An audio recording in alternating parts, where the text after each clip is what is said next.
seharusnya tidak mengenalinya kan? Di belakangnya terdengar suara langkah kaki yang perlahan-lahan mendekat. Meskipun langkah kakinya sangat ringan tetapi membawa kekuatan mengejutkan yang tidak bisa dijelaskan. Dewi menjadi sedikit tegang. Apa dia sudah mengenalinya? Apa dia akan mengungkapkan di sini? Kemudian mulai membalas dendam. Dewi menatap koridor panjang di depan. Tanpa sadar ia mengepalkan tangannya. Seberapa besar keberhasilannya untuk melarikan diri di sini? Barangmu jatuh. Terdengar suara Lorenzo di belakangnya, sangat dingin tanpa kehangatan, tetapi juga tidak ada permusuhan. Dewi tercengang sejenak, kemudian berbalik badan menemukan bahwa Lorenzo mengambil sebuah lipstik di tangannya. Ya, itu memang miliknya. Dia sembarang membelinya di Jalan Muda sore tadi, dipakai untuk penyamaran. Terima kasih. Dewi mengambil lipstiknya dengan cepat meninggalkan tempat itu. Lorenzo menatap punggungnya, matanya sedikit menyipit. Ada cahaya rumit yang berkedip-kedip. Tuan. Jasper berjalan maju ke depan, mengamati ekspresinya dengan hati-hati. Lorenzo mengangkat tangannya dan memberi perintah. Mengerti. Dewi berlari masuk ke dalam kasino, melewati kerumunan orang yang berhimpitan, berjalan keluar dengan cepat. Dia ingin secepat mungkin pergi dari sini, namun begitu berjalan sampai lobi, dia diganggu oleh seorang pemabuk. Gadis cantik, kemari dan temani aku minum beberapa gelas. Minggir! Dewi berteriak dengan marah, bersiap-siap mau menghindarinya, namun pemabuk itu tetap mengganggunya. Kamu berani bicara seperti ini padaku? Bukankah kamu hanya seorang penari? Aku punya uang. Setelah mengatakan itu, dia pun mengambil sebuah uang dan memasukkannya ke dadanya. Dewi sangat marah dan menendangnya. Suara prak. Pemabuk itu tumbang di atas meja kasino, membuat kaget orang-orang yang sedang berjudi. Kamu. Pemabuk itu memegang perutnya sangat sakit, menunjuk Dewi dan ingin memarahinya, tapi ia tidak bisa memarahinya. Siapa yang sedang membuat keributan di sini? Sangat cepat sekelompok pengawal mengelilinginya. Sejak pelelangan gadis cantik itu membuat keributan di sini, sistem keamanan kasino Flames telah diperkuat. Sekarang memperkerjakan banyak pengawal yang terampil. Hanya saja mereka mungkin tidak bisa menebaknya. Orang yang membuat keributan hari ini sebenarnya adalah orang yang sama. Dewi mengerutkan keningnya. Dia tidak ingin berada di sini lebih lama lagi, hanya ingin secepat mungkin pergi. Kalau tidak akan repot jika dikenali oleh Lorenzo. Nyalimu besar juga, berani memukul tamu. Ikut aku. Dua pengawal maju ke depan dan ingin membawa Dewi pergi. Dewi memukul hidungnya dengan satu pukulan, kemudian berlari keluar.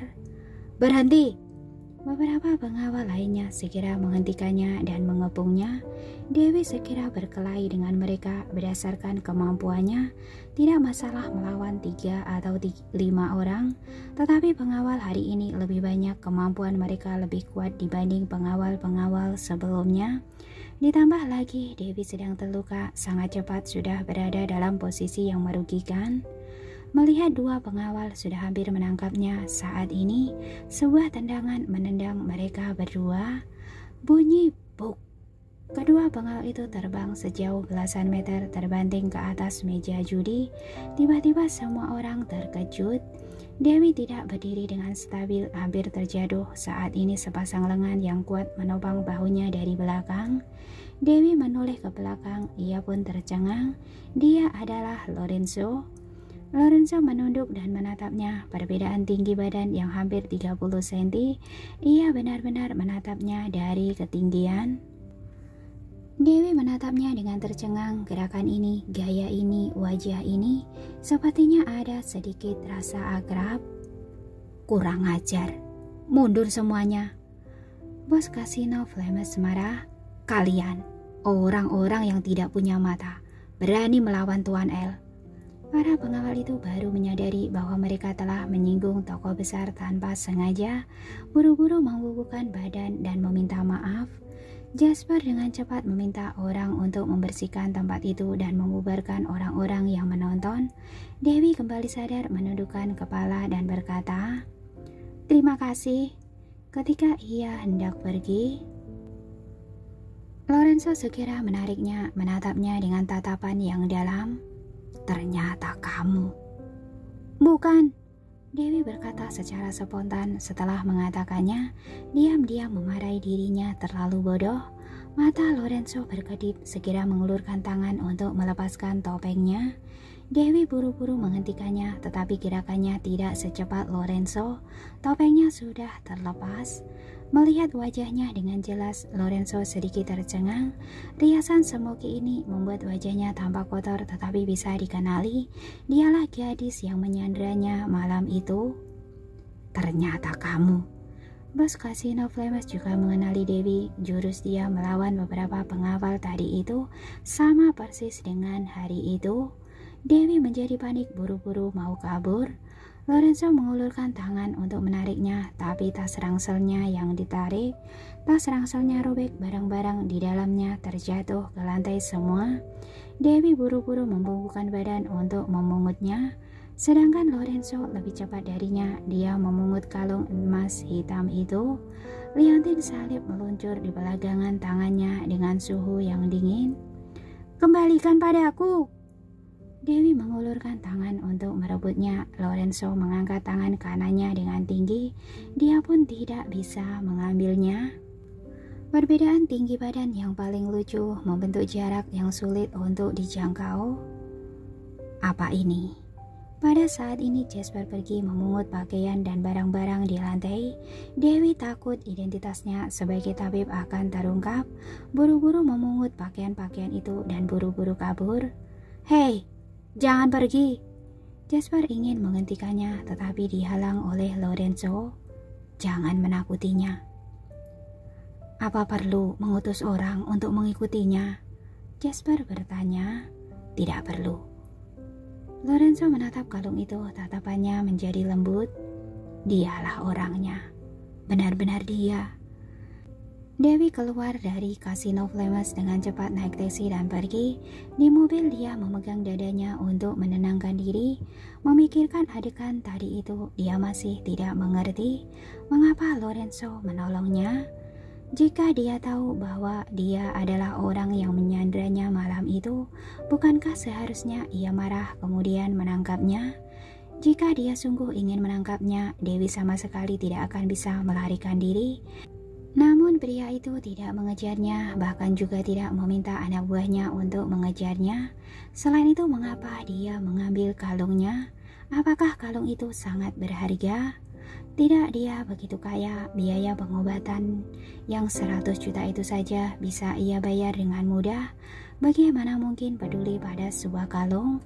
Apakah dia sengaja mengambil kalung dan menunggu Dewi kembali untuk mencarinya? Kalung itu pasti sangat penting, mungkin menyimpan rahasia identitasnya. Ia harus mengambil kembali kalung itu, namun ia bisa menggunakan identitas lain untuk mengambilnya. "Kamu mau kemana?" Sopir taksi bertanya. "Aku..." Dewi kembali sadar, sembarang berkata, "Cari tempat yang ada toilet umum dan berhenti di sana saja." Sopir melirik dari kaca spion, menghentikan mobil di pinggir taman terdekat. Dewi memeluk tas pakaian itu, pergi ke toilet di taman, mencari tempat dan membersihkan mukanya, berganti pakaian, merapikan diri, kemudian naik taksi untuk kembali ke hotel. Ada penjagaan yang ketat di hotel, ada banyak pengawal keluarga Moore yang sedang berjaga. Selain itu, sepertinya tempat itu sudah diborong, tidak mengizinkan orang luar masuk. Dewi dihalang oleh satpam di luar. Untungnya ada pengawal yang mengenalinya, barulah membiarkannya masuk. Dia berjalan masuk ke hotel, juga mendengar pengawal keluarga Moore berpesan pada satpam di hotel tidak boleh membiarkan orang luar masuk lagi. Dia merasa sangat bingung siapa sebenarnya Lorenzo ini, mengapa bertindak seperti seorang presiden. Tidak peduli pergi kemanapun, selalu ada begitu banyak orang yang menjaganya. Selain itu, orang yang memburunya sepertinya lumayan banyak. Hari itu di Casino Flames ada orang yang menyerangnya dengan bom. Lebih baik menjaga jarak dengan orang seperti ini. Kalau tidak, ia akan berada dalam bahaya kapan saja. Lebih baik secepat mungkin menghilangkan racunnya, dapatkan uangnya, dan pergi lebih awal. Dewi kembali ke kamar dan mulai menangani lukanya. Setelah kecelakaan mobil, lukanya memang lumayan parah. Malam ini berkelahi lagi, lukanya robek lagi. Dewi mengunci pintunya, kemudian mulai menangani lukanya. Untungnya orang-orang keluarga Moore selalu membawa kotak obat. Meskipun obat-obatannya sangat sederhana dan obat modern semua, tetapi cukup untuk menangani luka luar. Sangat cepat Dewi sudah selesai menangani luka luarnya, tetapi ada rasa sakit yang luar biasa dari luka di bagian kepala belakangnya. Dia memejamkan matanya, memegang kepalanya, menahan rasa sakit, meminum sebutir obat anti nyeri.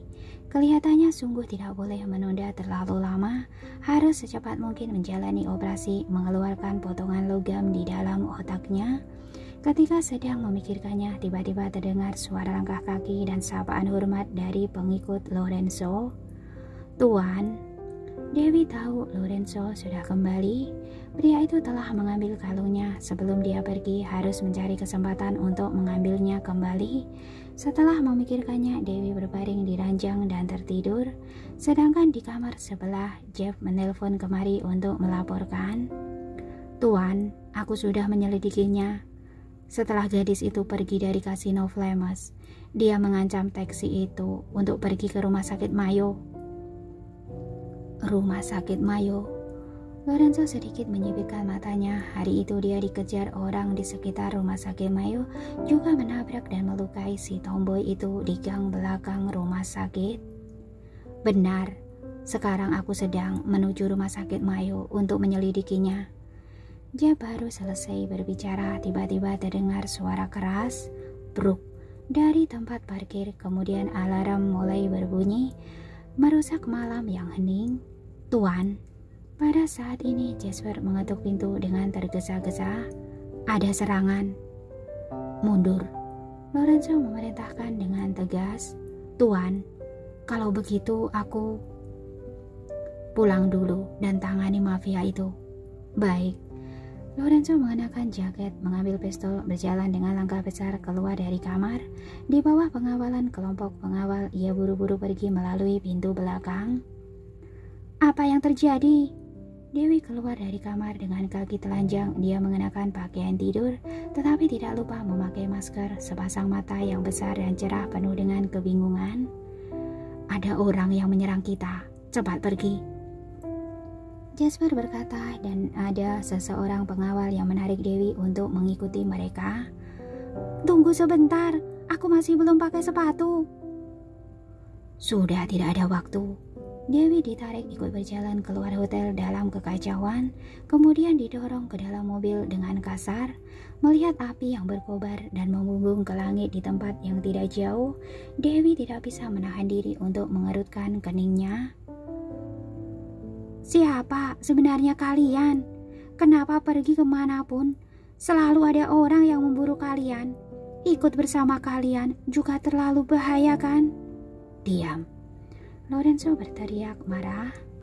"Aku..." Ketika Dewi hendak bicara, belasan unit kendaraan off-road berwarna hitam mengepung kemari. Orang-orang di dalam mobil mencondongkan tubuh mereka keluar jendela mobil dan menembak ke arah mereka. Pengawal mengemudikan mobil dengan cepat melaju ke arah pintu belakang. Pada saat ini pengawal-pengawal yang lain juga maju untuk menghalang orang-orang yang menyerang itu. Pada akhirnya hanya ada 2 mobil yang mengikuti mereka di belakang. Di dalam mobil mereka ini, selain Lorenzo dan Dewi, hanya ada Jasper dan seorang pengawal yang mengemudi mobil. Situasinya suram dan mendesak. Jasper memegang pistol untuk berjaga-jaga.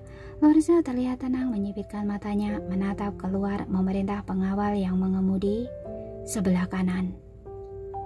Tambah kecepatannya. Terobos ke sana." "Baik." Pada saat kritis seperti ini, Dewi tidak berani mengatakan apa-apa. Hatinya menggantung menatap keluar dengan cemas, hanya berharap bisa secepat mungkin keluar dari bahaya. Sangat cepat mobilnya keluar dari hotel melaju ke jalan raya. Namun sekelompok mobil yang berwarna hitam tadi mengebung kemari lagi, menembak ke arah roda mobil mereka tanpa henti. Tampaknya Pastro Rico ingin membunuh Tuan. Dia bahkan bergabung dengan mafia untuk menyerang kita. Jasper mengatakan giginya dengan marah. Omong kosong. Aku telah menyentuh keuntungannya. Bagaimana mungkin dia tidak melepaskanku?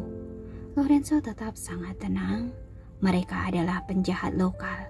Tidak perlu melawan mereka secara langsung. Lusa nanti, setelah tanda tangan kontrak, kita baru melakukan serangan balik. Mengerti? Pengawal yang mengemudi mobil menggenggam setir dengan erat, menginjak pedal gas ingin menghindari serangan, namun orang-orang itu tetap mengejar.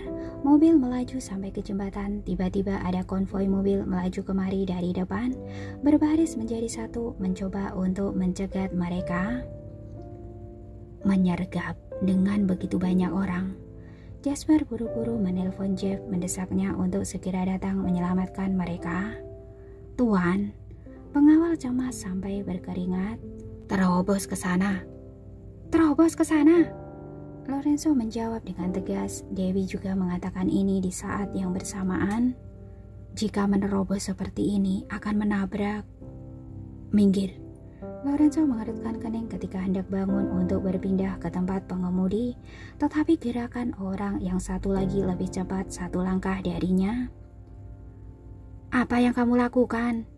Pengawal masih belum bereaksi. Dewi sudah mendorongnya dan masuk ke tempat pengemudi. Tubuhnya kecil berpindah ke sana dalam sekejap.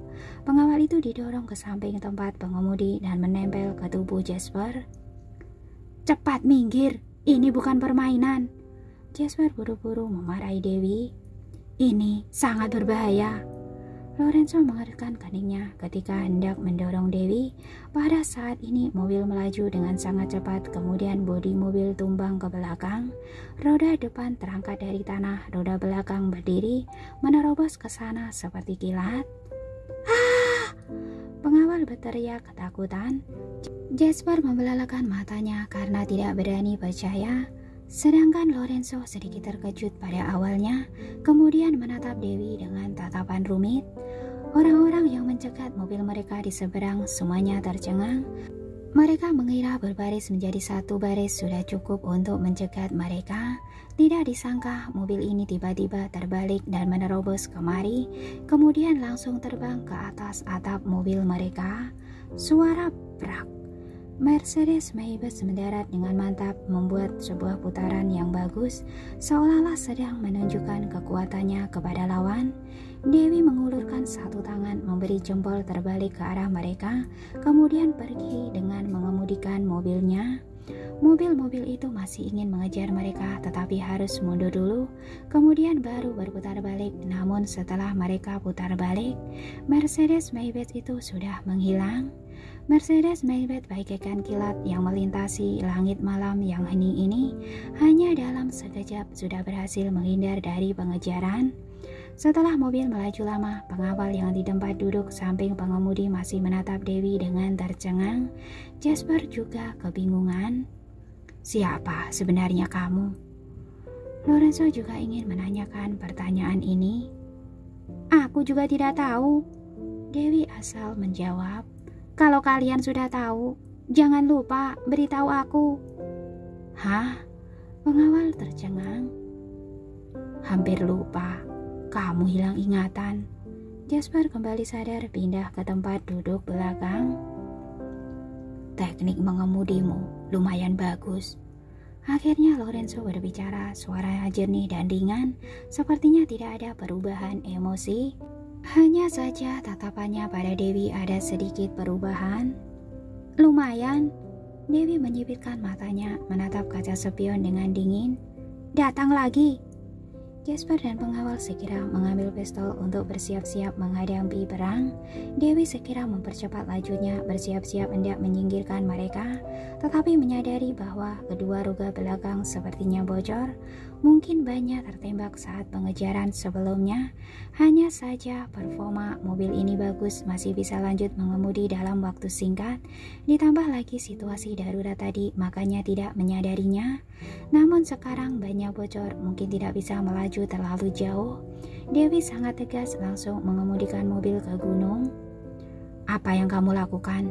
Jasper bertanya dengan waspada. "Berdasarkan kemampuan kalian beberapa orang ini, ditambah lagi kedua roda yang rusak, menurutmu kita bisa menyingkirkan mereka di jalan raya?" Dewi berkata dengan mengerutkan keningnya. "Tidak bisa menyingkirkan mereka di jalan raya, lalu bisa menyingkirkan mereka di gunung?" Pengawal bertanya dengan bingung. "Bisa." Dewi sangat percaya diri. "Jalan gunung yang berkelok-kelok belum selesai dibangun. Tidak ada lampu jalan di sepanjang jalan. Asalkan aku tidak menyalakan lampu mobil, mereka sulit untuk mengikuti kita." "Mengemudi tanpa menyalakan lampu?" Jasper bertanya dengan bingung. "Kalian tidak bisa, aku bisa."